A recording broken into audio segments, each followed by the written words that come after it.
እንግዲህ ውድ ቤተሰቦች ያው ጉዞ ጀምረናል ማለት እዛ ቦታ ላይ እንድረስና እንግዲህ እስኪ የሚሆነውን ነገር አብረን የምንመለከት ይሆናል። ማን ነው እየፈለገን ያለው የሚሆን የእናንተ ጸሎትና ዱዓ አይለየን። ምክንያቱም ረጅም ጉዞ ነው የምናደርገው፣ ረጅም ኪሎ ሜትር ነው የምንጓዘው እና እንዳትለዩና አብራችሁ እንድትሆኑ ፈልጋለሁ። በያላችሁበት መልካም ቆይታ። ሰላም ሰላም፣ ጤና ይስጥልኝ ውድና የተከበራችሁ ውድ ሆናችሁ የኔ ቤተሰቦች እንዴት ናችሁ? ሰላም ናችሁ? ሰላማችሁ በያላችሁበት የዓለም ዳርቻ ሰላም ፍቅር ተመኞላችሁ። ዛሬ በአዲስ ነገር ብዙዎቻችሁ ስትጨነቁበት የነበረው ስትጠይቁኝ የነበረው ጥያቄ ነበር። እንግዲህ ዛሬ ልዑላችን አዲስ አበባ መጥቷል። እንግዲህ በሰላም እግዚአብሔር ይመስገን። አብዛኞቻችሁ እንዴት ሆነ ምን ላይ ደረሰ ምናምን እያላችሁኝ ነበረ። እንግዲህ ዛሬ ጠዋት ገብቶላችኋል ማለት ነው። እግዚአብሔር ይመስገን ምንም ነገር የለም፣ ሁሉም ሰላም ነው፣ ባለበት ነው። እንግዲህ ወንድሞቹ እድሜ ለዘላለም እና ሌሎችም እንግዲህ እነሱ እያሉ ልዑል ምንም ነገር አይሆንም። ያው ገጠር ትንሽ የአየር ሁኔታ ነበረ። ለማንኛውም አዲስ አበባ መጥቷል። በአባቱ በኩልም ብዙ ነገሮች አሉ፣ እነሱንም እነግራችኋለሁ። ስለ ልዑል ግን ብዙዎቻችሁ ተጨንቃችሁ ነበረ። ትንሽ ጉፋን ምናምን ነው ያሉት እነ ልዑል። ብዙ ማን ነው ዘላለም ብዙም የሚካበድ እንትን አይደለም። ያው እናንተ እንግዲህ ያሰባችሁት ብዙ ልክ እንደኔ የምታስቡ ሰዎች አላችሁ። ተመርዞ ምናምን የምትሉ እንደዛ ነገር አይደለም። ያው አሁን ላይ እንኳን ያሉት ሰዎች እንግዲህ የሚያስቡ ድኑ ጥሩ ለልዑል መልካም ሰዎች ይመስሉኛል። እንግዲህ በተለይ ይሄ አጎት የተባለው ሰውዬ ጥሩ ሰው ይመስለኛል። እንግዲህ ልዑል 3 ቀን 4 ቀን እሱ ቤት ምንም ነገር የለም። ያው ብርድ ስለሆነ ነው፣ ሌላ ችግር ሌላ እንትን አይደለም። ለማንኛውም እግዚአብሔር ይመስገን ስለተመለሰ በሰላም። እንግዲህ ወደ ስራቸው እየሰሩ ነው እነሱ። እናንተ ያው እዚህ ጋር መታችሁ እንትን ስለማትሉ ነው እንጂ እነሱ ከጀርባ ከካሜራ ጀርባ በጣም ብዙ ስራ እየሰሩ ነው። እያጣሩ ያሉትን ነገር እያጣሩ ነው። ምንም አላረፉም፣ ቁጭ አላሉም። አብዛኞቻችሁ እረፍት ፈልገው ነው እንደዚህ ፈልገው ይሆናል ምናምን የምትሉ ልጆችም አላችሁ። እንደዛ ሳይሆን ስራው ቁሞ አይደለም፣ እየሰሩ ነው ሁላቸውም። እነ ኤርሚያስም ዘላለምም አሁን ዘላለም እያገዛቸው ነው። ያው ይሄ በተለይ በአቶ ወርቁ ጉዳይ ላይ በጣም ትኩረት መውሰድ ባለባቸው የሚከታተሏቸው ሰዎች አቶ ወርቁን እየተከታተሉ ያሉት ሰዎች፣ ሌላ ሰዎችም ከልዑል አልፎ ሌላ ሰዎችም መረጃ ወይም እንትን የሆነ ነገር እንዳያገኙ እነ ልዑል ብዙ ነገሮች ተጽዕኖ እየፈጠሩባቸው ነው። ያው እነሱን ደግሞ ያላቸው አቅም ደግሞ እነ ልዑል ያው ብዙዎቻቸው ያልተረዳችሁት ነገር ቢኖር አቶ ወርቁ ከፈለገ ለምንድን ነው ልዑል የሚደክም ምናምን የምትሉ ሰዎች አላችሁ። አቶ ወርቁ እኮ ፈልጎ አይደለም እየተሰቃየ ነው ያለው። የሚያሳዝን ሰውዬ ነው። ራሱ ፈልጎ ምናምን ከልዑል ጋር መደበቅ ፈልጎ አይደለም። እነዚያኞቹ የያዙት ሰዎች ናቸው እያስጨነቁት እንትን እያሉት ያሉት እንጂ ከልዑል ያለመገናኘት ፈልጎ ነው ምናምን የሚል ሰዎች እያየው ነበር። እንደዛ ነገር አይመስለኝም። ያው ግድ ምንድነው ችግር መርፌ ያስወጣል የሚባለው አባባል። ሰውየው በመከራ እስትንፋሹን እንትን እንዳይል እነሱ ሰው እንዳይወጣን ከሰው ጋር እንዳይገናኝ እያደረጉት ያሉት እነዚያ በውስጥ የያዙት ሰዎች ናቸው እንጂ አቶ ወርቁ ከልዑል ጋር ምንም አይነት እንትን ኑሮት ወይም ልዑልን ያለማግኘት ፈልጎ ምናምን አይደለም። እንድታውቁ የምፈልገው ማለት ነው። ያው ልዑል ሲጀመር አቶ ወርቁን በተቻለው አቅም እንግዲህ ክፍለ ሀገር የሚሄደው ዋናው እንትኑ ለሱ ብሎ ነው። ሌላ ነገር ወይም አክስት አጎቱ ምናምን ብሎ አይደለም። የሰውየውን ያለበት ሁኔታ ያው እንግዲህ መረጃ የሚሰጡ ሰዎች ደግሞ ብዙ ጊዜ ካያችሁ ከግራ ወደ ቀኝ ስለሚሉ ልዑልን አሁን ትልቁ ችግራቸው ልዑል እየደከመ ያለበት ሁኔታ መረጃ የሚያመጡት ሰዎች እንግዲህ ገንዘብ እየተከፈላቸው ይሆን ምን ይሆን ባላቅም የተዛባ ነገር ነው የሚነግሩት ለልዑል። ባለፈው ክፍለ ሀገር ሊሄድበት ያለበት ምክንያት እዛ ነው ተብሎ ነው። እዛ ሲሄድ እውነት እዛ ነበር ሰውየው። እንግዲህ ከዛ አካባቢ ያሉት ሰዎች አቶ ወርቁን የሚያውቁት ሰዎች እንደነበረ እነ ዘላለም ኤርሚን በሚጠይቁ ሰዓት እዚህ እንደነበረ ክፍለ ሀገር እንደነበረ ተናግረው ነበረ። ከዛ በኋላ አዲስ አበባ ደግሞ ወሰዱት አሉ። አዲስ አበባም እንግዲህ ያዩት ሰዎች አሉ። ሐኪም ቤት ገብቷል እንደዚህ ምናምን እያሉ ኧረ በጣም ወይኔ ልዑል ግን እያሳዘነኝ ነው። በጣም በጣም ድክም ነው የሚያደርጉት። በቃ አንዱ ሲል አንዱ አንዱ ሲል አንዱ ኦሬዲ ይሄ ሰውዬ በጣም እየተሰቃየ ነው ያለው። ወይ ከልዑል አልሆነ ወይ ከራሱ አልሆነ ሰዎች ከመሀል አድርገው እሱን እንደዚህ እንደ ጅጓጅዌ እያማቱ ስቃዩን ያበዙበት እና እግዚአብሔር ይመስገን አሁን እንኳን ችግር የለውም።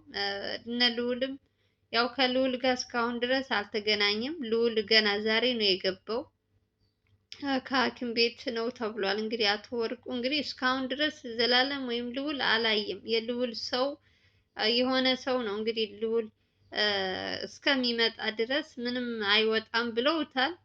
እንደዛ ብለው ነው እንግዲህ በስልክ ሲያወሩት እንጠብቃለን፣ አንተ ከገጠር ስትመጣ ልክ አዲስ አበባ ስትመጣ ደውልልኝ ቦታውን እንትን እልልሃለሁ ምናምን ተብሎ ነው እንግዲህ። ግነት አቶ ወርቁ እዚህ አዲስ አበባ ነው ያለው ብለዋል። ያው ከልዑል ጋር እንግዲህ ዛሬ ይገናኛል ብዬ አስባለሁ። ምክንያቱም ዛሬ ገና ከእንትን ስንት ሰዓት ነው ምናምን ነው የገቡት አዲስ አበባ እነ ዘላለም እና ልዑል ማለት ነው። ስለዚህ ያው እግዚአብሔር ይመስገን ብቻ ብዙ ነገሮች እየተፈጠሩ ነው። ድካሙም ራሱ ይሄ ሁሉ ነገር እየተሳካለት ነው። ቢያንስ እዛ ሄዶ እንኳን አልደክሞ አልመጣም። አቶ ወርቁን እንደው እግዚአብሔር ካለ ሁለታቸው ቢገናኙ ደስ ነው የሚለኝ። የእውነቴን ነው የምላችሁ።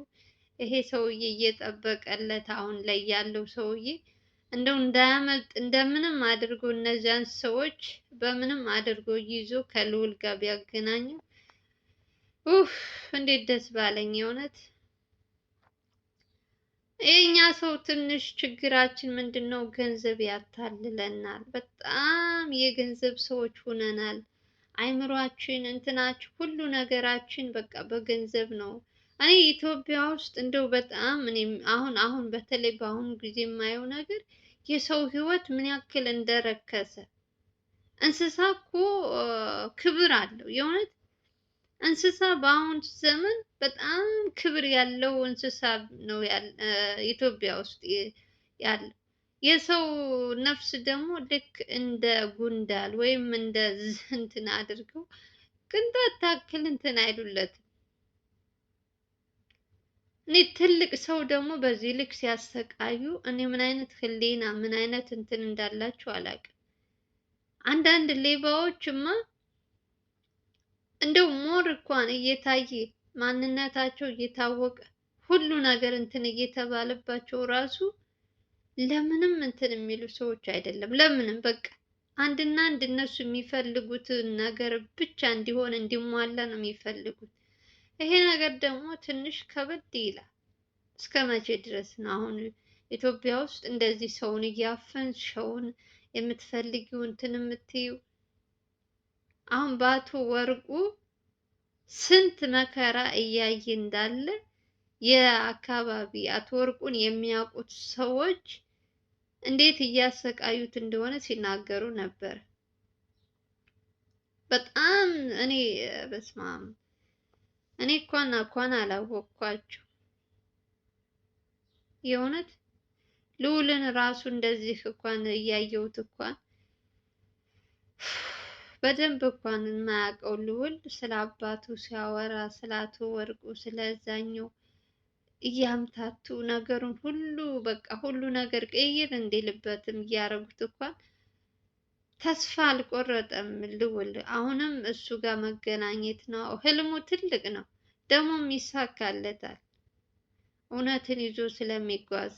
ከዛ ሲቀጥል ደግሞ ከሱ ጀርባ ያሉት ጀግናዎች ደግሞ እነሱም እንደዛ። በጣም ነው እኔ ያሳዘነኝ። ብቻ እግዚአብሔር ይመስገን። ያው ብዙዎቻችሁ እየጠየቃችሁ ስለነበረ አንድ ላይ ብዙ ነው ናችሁ እና በየእንትኑ መጽሐፍ እንትን ሲለኝ ነው ቪዲዮ ልሰራላችሁ የፈለግኩት። አዲስ አበባ በሰላም እንደገባ ልነግራችሁ ነው ልውል። አታስቡ፣ አትጨነቁ። ብዙዎቻችሁ ዝም ብላችሁ ስትጨነቁ ኮሜንታችሁ ራሱን የሳነብ እውነት በጣም ነው የምታሳዝኑ። ለማታውቁት ሰው እንዲህ በሶሻል ሚዲያ አይታችሁት ስትጨነቁ ስትጠበቡ ከራሳችሁ በላይ ጭንቀት ራሱ ህመም እኮ ነው የሚሆነው። የእውነት ምንም አይሆንም። ምን አስጨነቃችሁ እናንተ? ያለው ከቤተሰቦቹ ጋር ነው። ያው ቤተሰብ ተብለውም መጠራት እንኳን የሌለባቸው ሰዎች ናቸው። ግን እሱ አምኖበት ቤተሰቦቼ ናቸው ብሎ ነው የሄደው። ስለዚህ እናንተ ደግሞ በዚህ ልክ ራሳችሁን አታስጨንቁ። የአቶ ወርቁም ነገር እንግዲህ ሐኪም ቤት ነው እየተጠበቀ ነው። እስካሁን ድረስ አልወጣም፣ እዛው ነው። እንግዲህ እነ ልዑል ከገቡ በኋላ ይገናኛሉ ብዬ ተስፋ አደርጋለሁ። እንደ እግዚአብሔር ፍቃድ ደግሞ ካላስመለጧቸው የእነሱ ወሬ እኔ እኮ ካበበ እንትና አበበ ነው ማን ነው እየጠበቁ የልዑል ሰዎች በጣም የሚያምናቸው ስንት ነገር እያደረገላቸው የሆነች ነገር ሲሰጣቸው ግን አስመለጡት አበበ።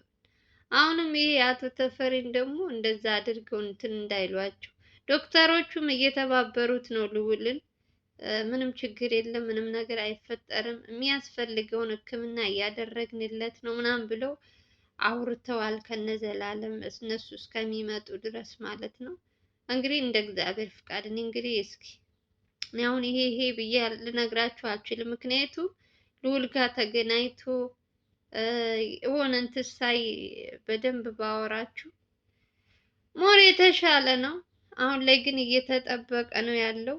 ቦታው ያለበት ስለታወቀ እሱም ብቻ ነው የማውቀው፣ ሌላ ነገር ምንም የማውቀው ነገር የለም።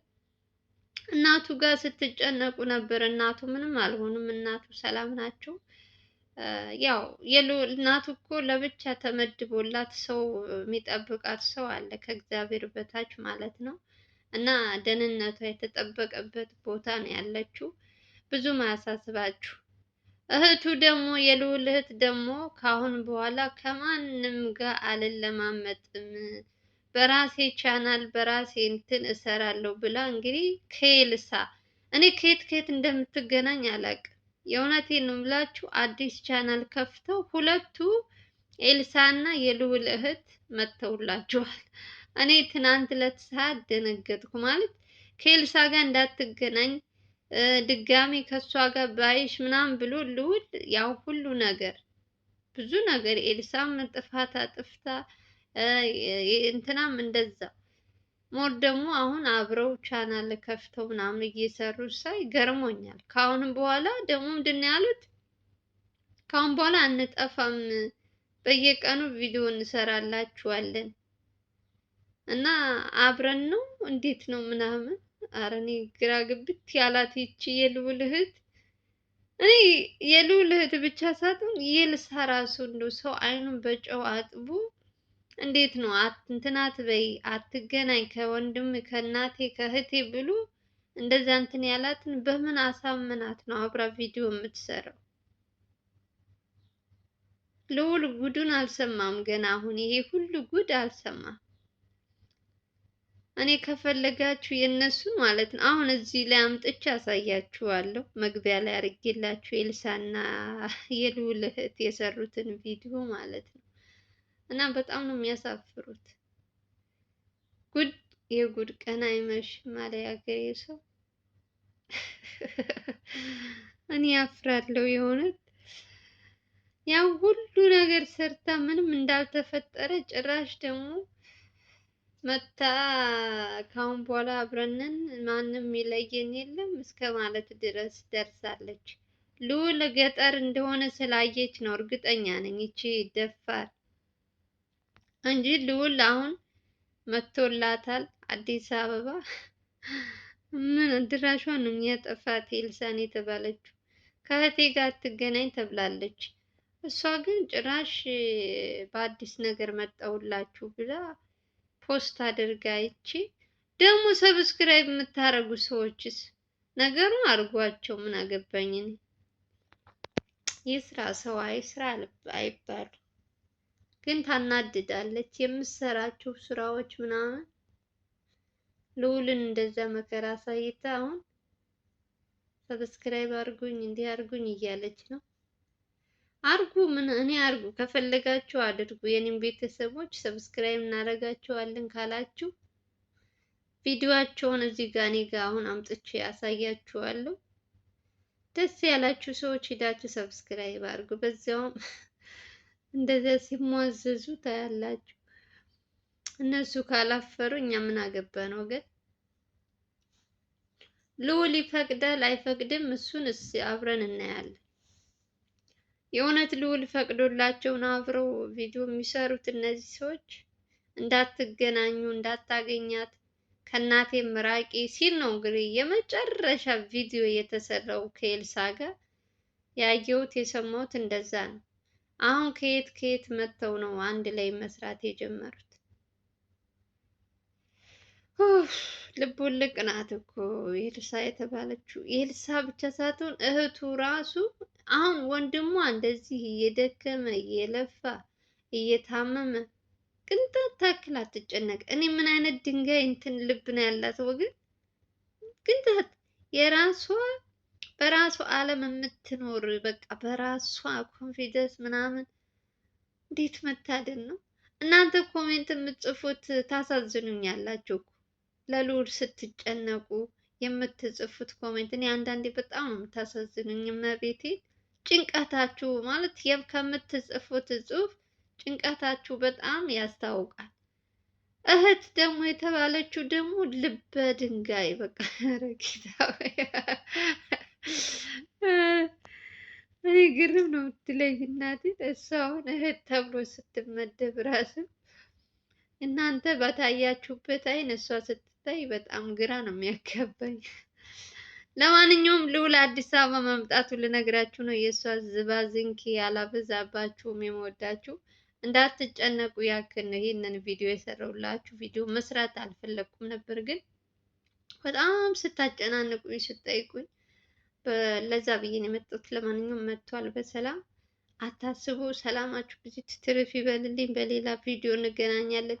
ስለ አቶ ወርቁም ያለውን ነገር በደንብ አጣርቼ ልዑል ጋር ምንም አለ የሚለውን በሌላ ቪዲዮ እመጣላችኋለሁ። ላይክ ሼር እያደረጋችሁ አዲስ ከሆናችሁ ሰብስክራይብ እያደረጋችሁ ወዳችኋለሁ፣ አከብራችኋለሁ። አስተያየታችሁን ከስር ኮሜንት ስር ጻፉልኝ።